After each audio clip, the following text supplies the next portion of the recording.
pessoal, eu sou Elias Augusto, especialista em polímeros, e sejam muito bem-vindos ao último episódio da segunda temporada de Plástico Brasil no Ar. E para encerrar muito bem, o assunto de hoje é bem bacana. Isso porque, com uma sociedade valorizando cada vez mais práticas sustentáveis, o plástico descartável acabou ganhando uma fama injusta de vilão. Principalmente quando falamos de plástico de uso único, vemos uma tendência em pensar em formas de substituir ou até mesmo banir esse material. Muitas vezes ignorando os impactos dos materiais substitutos e as vantagens do plástico descartável, o qual tem uma importante função de segurança e economia, o que é muito útil para a sociedade. Então, quais são esses mitos e quais os reais impactos do uso de descartáveis no Brasil? É o que vamos descobrir agora, conversando com o Ricardo Melo, da Belocop. Ricardo, bem-vindo, é muito bom poder falar com você aqui. Elias, é um grande prazer estar aqui com vocês e é um grande prazer poder desmistificar um pouco a questão do plástico e do plástico descartável. Tão vilanizado por uma série de materiais e pelas pessoas, mas um material tão importante que traz tanta conveniência e traz tantas coisas boas quando a gente utiliza esses materiais. Se você quiser que eu fale um pouquinho, né, estou aqui pensando, e é um tema que eu sou CEO de uma empresa de descartáveis, então minha filha, minha esposa, todo mundo, minha família, me perguntando, mas como você faz plástico? Como assim, né? Que absurdo você trabalhar com plástico e tudo mais, e eu tenho que ficar me defendendo, né? E eu adoro quando eu tenho que explicar as propostas positivas dos descartáveis, porque realmente os descartáveis, eles não tomaram a dimensão que eles tomaram no mundo, eles não são tão importantes, tão grandes, a produção não é tão grande à toa, né? O plástico, desde a década de 60, 70, quando ele começou, as indústrias começaram a fazer o plástico descartável em outros países, depois isso veio para o Brasil, eles estavam querendo trazer os ganhos do plástico, né? Os ganhos do plástico descartável, e especialmente do uso único. E tem 4 ganhos principais que eu queria trazer. Primeiro é que tem um impacto ambiental muito positivo quando a gente compara com outros materiais. É estranho, impacto ambiental positivo, plástico, como assim? Apesar do senso comum acreditar no oposto, que o plástico ele não é um material positivo, não é um material interessante para o meio ambiente, o plástico ele utiliza muito menos recursos naturais do que outros materiais na sua confecção. Então, quando eu comparo um copo plástico descartável com um copo de papel, por exemplo, o copo plástico ele utiliza menos de 1/10 da energia, menos de 1/10 da água utilizada na sua produção.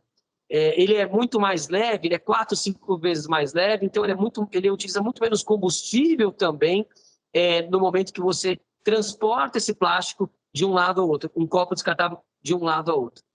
Então, como na questão de meios ambiente, do meio da natureza ou dos recursos naturais, ele utiliza muito menos recurso natural. E tem um detalhe também, né? O plástico, ele dentro da cadeia do petróleo, né? O plástico acaba vindo, é um dos derivados do petróleo, ele é um subproduto, né? Se você não tivesse a produção de diversos plásticos, inclusive os plásticos dos descartáveis, você provavelmente queimaria aquele material, você não teria uma utilização para ele, e você já extraiu ele de qualquer maneira da natureza, né? Seja lá no oceano, seja numa superfície seca, você extraiu nafta, você extrai gases, você extrai petróleo, extrai uma série de elementos.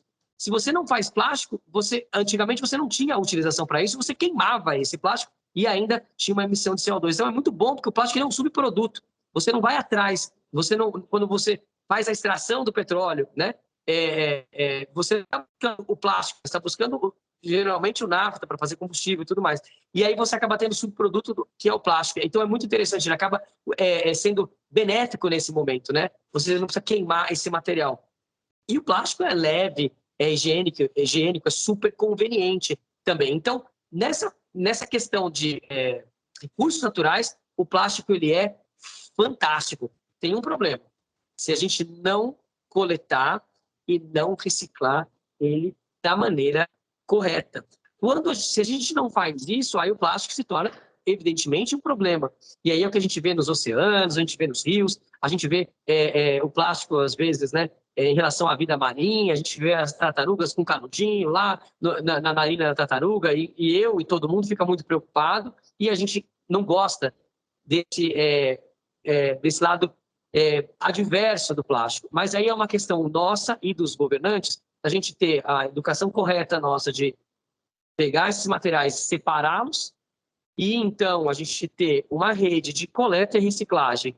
Nós não conseguimos fazer isso sozinhos, isso demanda investimentos muito grandes, uma estrutura muito grande. E aí a gente tem que, então, pressionar os nossos governantes para que eles façam isso, assim como existe em vários países da Europa, em vários países mais desenvolvidos, quando você tem uma série de usinas de compostagem ou então usinas de reciclagem, que a gente não tem aqui no Brasil. Então, o plástico, quando ele não é descartado da maneira correta e depois não é reutilizado, não é colocado na economia circular, realmente ele traz danos para o meio ambiente. Mas no momento que você retira o plástico do meio ambiente, ele é muito melhor do que o papel, muito melhor do que o vidro, muito melhor do que outros materiais. Então, acho que esse é um primeiro ponto importante em relação ao plástico. Tá?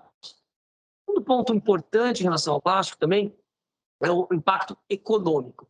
Quando a gente utiliza plástico, né, ou os descartáveis plásticos aqui no Brasil, o impacto econômico é positivo para o nosso país.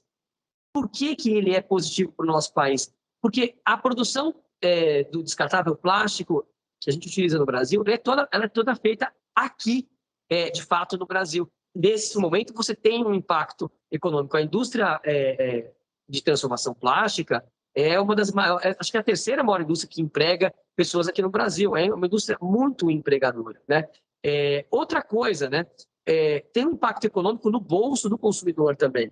Porque o item plástico, ele custa, um copo plástico, ele custa menos do que 20% do que um copo de papel. Então, no momento que um consumidor, que eu vou receber lá um copo de papel quando eu estou num bar ou no restaurante, etc. Quando ele me dá um copo de papel, ele tem um custo muito maior que o copo de plástico. E eu vou acabar pagando essa conta. O restaurante, o bar não vai pagar a conta sozinho. Essa conta vai acabar caindo para a gente. Quando você compara com vidro, então, aí nem se compara, né? Um copo plástico custa 3 centavos hoje. Um copo de papel custa 30, 10 vezes mais. Um copo de vidro custa mais de R$1, né? E o copo de vidro, quando você lava ele, inclusive, ele tem um dano para a natureza importante. Você põe um pingo de detergente, você polui alguns litros de água. E a água é um bem super escasso. Inclusive, agora a gente está falando de racionamento de água, de energia no próximo ano, porque a gente tem pouca água. E provavelmente a gente pode até ter alguns problemas em algumas localidades com água também.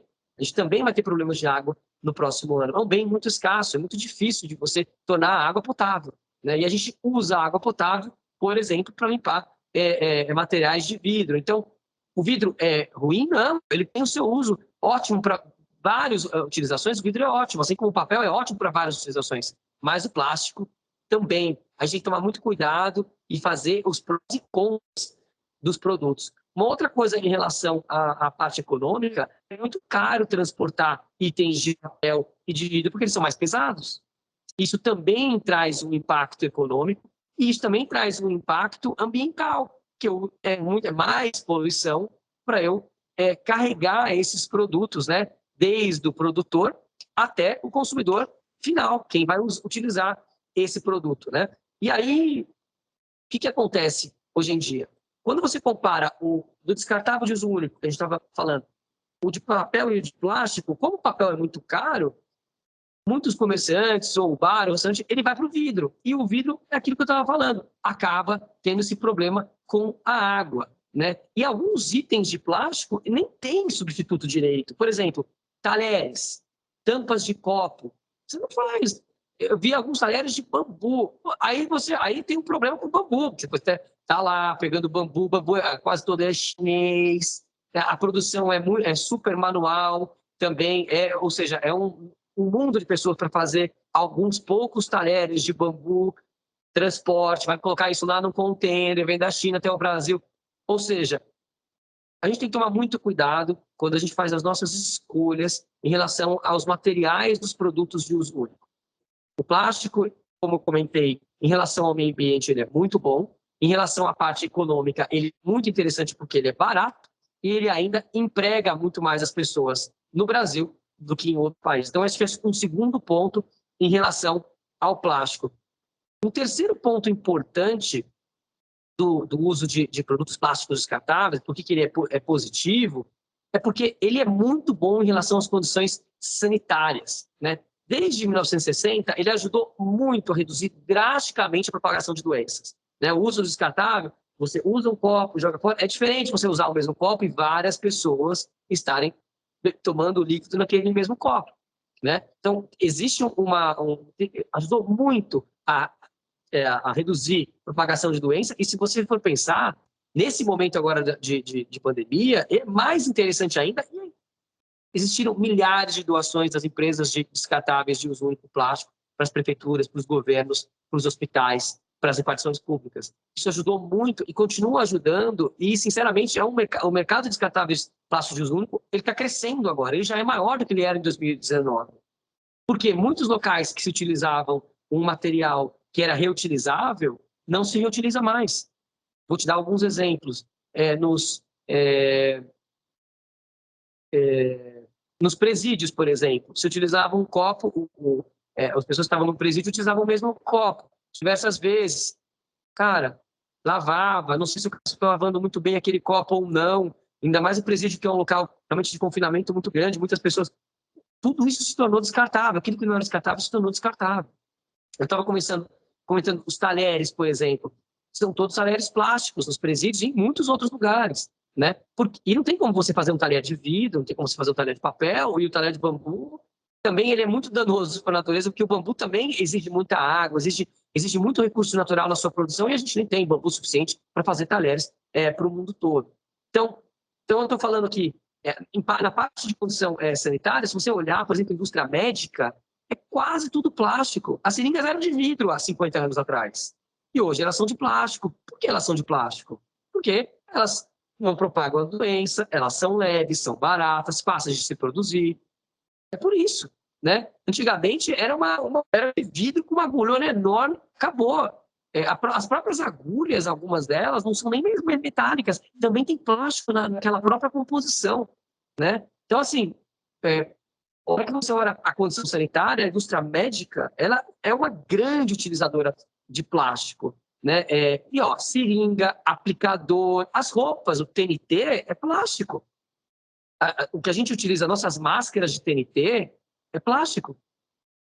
Parece um papel, eu sei que é um tecido não tecido, por isso se chama TNT. Então, é muito grande a utilização de plástico para melhorar as condições sanitárias. Outra coisa, o plástico ajuda muito a não ter desperdício de alimentos. Na hora que você começa a ter as embalagens, né? As embalagens de alimentos, a grande maioria, são plásticas. E hoje a gente tem muita tecnologia para você fazer lá uma embalagem e aquele alimento dura um mês. Antigamente a gente não tinha esse tipo de coisa, o alimento durava algumas horas. Então você reduz muito o desperdício de alimento também por causa do plástico, né? E você garante essa asepsia e a higiene. Por exemplo, higienização de talheres não é uma coisa trivial de ser feita, né? Você tem que pôr numa estufa, lá no restaurante tem que pôr numa estufa, tem que deixar tantos minutos naquela estufa. E a gente, quando você vai a um restaurante ou a algum bar, você sabe exatamente como aquele talher de metal se ele foi ou não foi higienizado ou da maneira correta. Um talher descartável, quase toda a produção de talheres e pratos, copos descartáveis são automatizadas, são robotizadas. Na minha indústria, por exemplo, não existe toque humano nesses materiais, né? Isso vai direto para a embalagem, ninguém encosta nele. Então, acho que tem um ponto aqui de condições sanitárias que o plástico é muito, muito positivo. E um último ponto é uma questão de impacto social. Eu já falei um pouco sobre isso no começo. Quando você proíbe, por exemplo, os plásticos descartáveis, né, de uso único, tem uma questão de insegurança jurídica muito importante. Tem muitas indústrias, como eu estava falando, que empregam milhares de trabalhadores. E aí, o que eu faço com os meus investimentos? Invisto, não invisto, contrato as pessoas, não contrato, né? É muito complicado quando existe essa insegurança jurídica e, por sorte, nesse último ano, a importância do plástico foi muito discutida e o plástico se tornou muito importante e praticamente grande parte das leis que eram contrárias à utilização do plástico caíram. E aí o que sobra para a gente? Para nós industriais ou para nós que estamos no segmento? A gente tem que garantir melhor coleta e reciclagem desses produtos, né? A gente tem que garantir fazer projetos de educação ambiental, a gente tem feito pela Associação Brasileira de Descartáveis, né? A gente é parte da Biplast, a gente tem feito alguns projetos que vão ser lançados em 2022 de educação ambiental, de mostrar para as crianças e para os adolescentes como que a gente trata esse plástico da melhor maneira para ele não se tornar um vilão e sim para ele ser a solução dos problemas, né? E para ele ser essa solução, ele já é, mas para que ele não seja vilão, né? Eu estava comentando sobre a indústria do plástico. A indústria plástica é a quarta indústria que mais gera emprego no Brasil. Eu falei a terceira, mas é a quarta. É muito importante, né? E outra coisa, tem centenas de cooperativas de reciclagem, milhares de catadores que recolhem esses materiais plásticos para reciclagem. E esse pessoal, na hora que eu não tenho mais plástico, eles são impactados negativamente, porque o copo, alguns produtos de papel não vão para reciclagem, né? É difícil de você limpar, você separar alguns materiais do papel também. E até sobre o papel, que é o grande substituto em relação aos descartáveis plásticos, a grande maioria dos copos de papel, 99% do copo de papel, não são biodegradáveis, não são recicláveis, porque eles têm película de plástico por dentro para que o líquido não transborde, né? Pega um papel e joga água em cima, vai transbordar. O papel, ele é permeável. Então, você põe uma película de plástico por dentro do copo de papel e você depois não consegue separar essa película plástica do copo de papel. E aí o copo de papel que a gente acha, que o consumidor entende que está fazendo um grande bem para o meio ambiente, não está, porque depois eu não consigo, inclusive, compostar esse produto. E até sobre as leis que queriam proibir os plásticos descartáveis e colocar produtos compostáveis, a gente no Brasil, a gente não tem a mínima estrutura para lidar com os produtos compostáveis. Eu dou esse exemplo sempre. No Brasil, a gente tem cerca de 100 usinas de compostagem. Na Áustria, que é um país minúsculo, que é uma gota perto do Brasil, tem 500. Não estou dizendo que a gente não tem que ter mais usinas de compostagem, não estou dizendo que a gente não tem que investir nesse tipo de tecnologia, não estou dizendo que a gente não pode também utilizar o papel e o vidro. A gente pode. O que a gente não pode é demonizar o plástico de uma maneira injusta, tomar escolhas e mudar de material para outros materiais, sem que isso traga, de fato, uma melhora no meio ambiente, uma melhora econômica, uma melhora para a nossa saúde, uma melhora para a nossa sociedade. E é isso que tem acontecido. Então, a gente tem que tomar muito cuidado com essa nossa escolha. Só que, do outro lado, a gente tem que coletar e reciclar o plástico da maneira correta. Se a gente não faz isso, ele vai para o oceano, vai lá, atrapalhar a vida marinha e tudo mais, e isso é um grave problema que nós temos que ajudar a resolver. Nós, como indústria, pressionando os governos para fazer melhor a coleta e a reciclagem, nós, como indústria, ajudando a educar as pessoas, o consumidor final, em relação às suas escolhas, vendo esses prós e contras dos diferentes materiais. Nossa, acho que eu falei muito, né? mas são informações muito bacanas. Só completa para a gente, Ricardo, assim, para você, qual o grande mito que surge quando a gente fala sobre esse assunto, né? O que é importante corrigir na percepção da sociedade em relação aos descartáveis? Eu acho que a maior correção que a gente tem que fazer é que o descartável de plástico é um vilão. Ele pode ser um vilão dependendo de como a gente descarta esse produto e do que a gente faz após o descarte. O produto em si, o descartável plástico em si, é um produto fantástico. Barato, fácil de fazer, ótimo para o meio ambiente, ele é fantástico. O problema está depois da utilização dele. O que a gente faz depois. Então, existe esse grande mito de que ele é um vilão. Não é verdade. E eu vou dizer, heróis e vilões, depende de tanta coisa. Um mesmo produto pode ser herói e pode ser vilão, dependendo de como você utiliza, de como você descarta, do que você faz após o descarte daquele produto. Então, acho que esse é o grande mito. E tem um segundo mito importante. Veja, eu vendo copos de papel também, tá?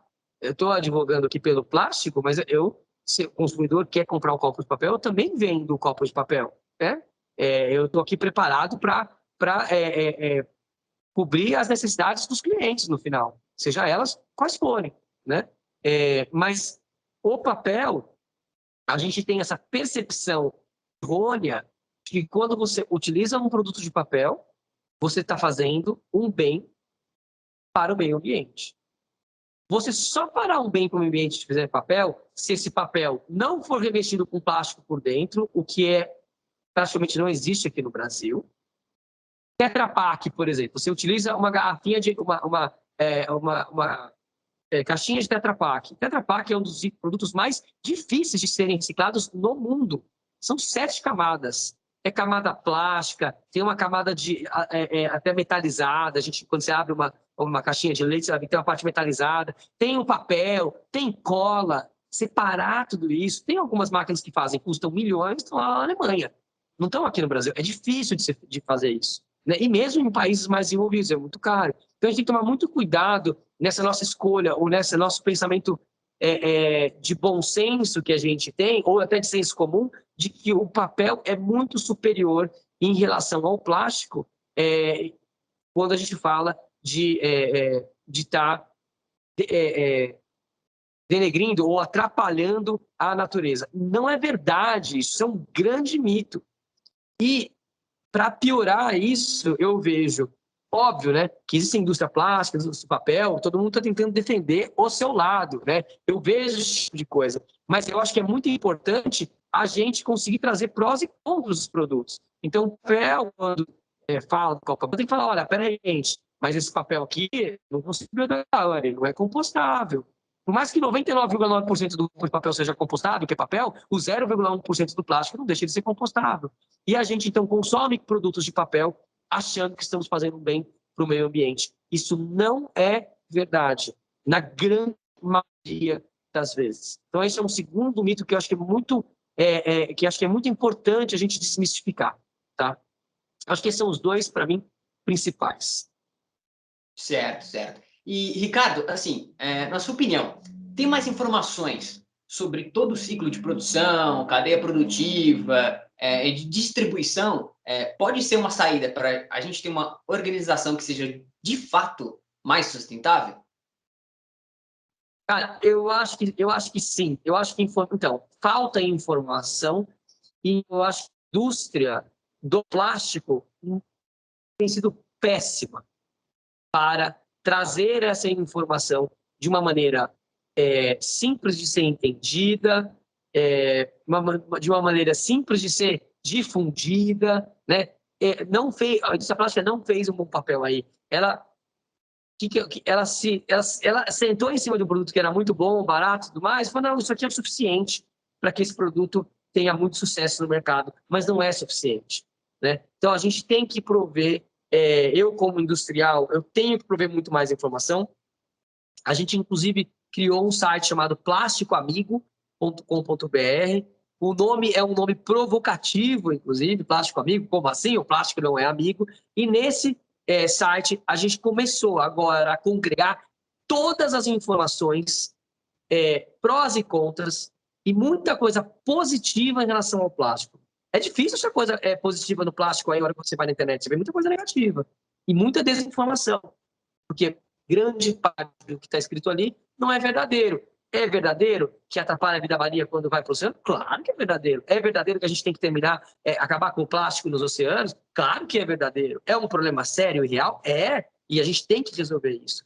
Então, existem sim, isso já está acontecendo hoje, mas existem sim muitos pontos que a indústria e que o segmento plástico tem que fazer para que o plástico seja melhor para o meio ambiente e traga menos danos para o meio ambiente. Mas são muitos benefícios que os produtos trazem também, e a gente tem que entender esses benefícios.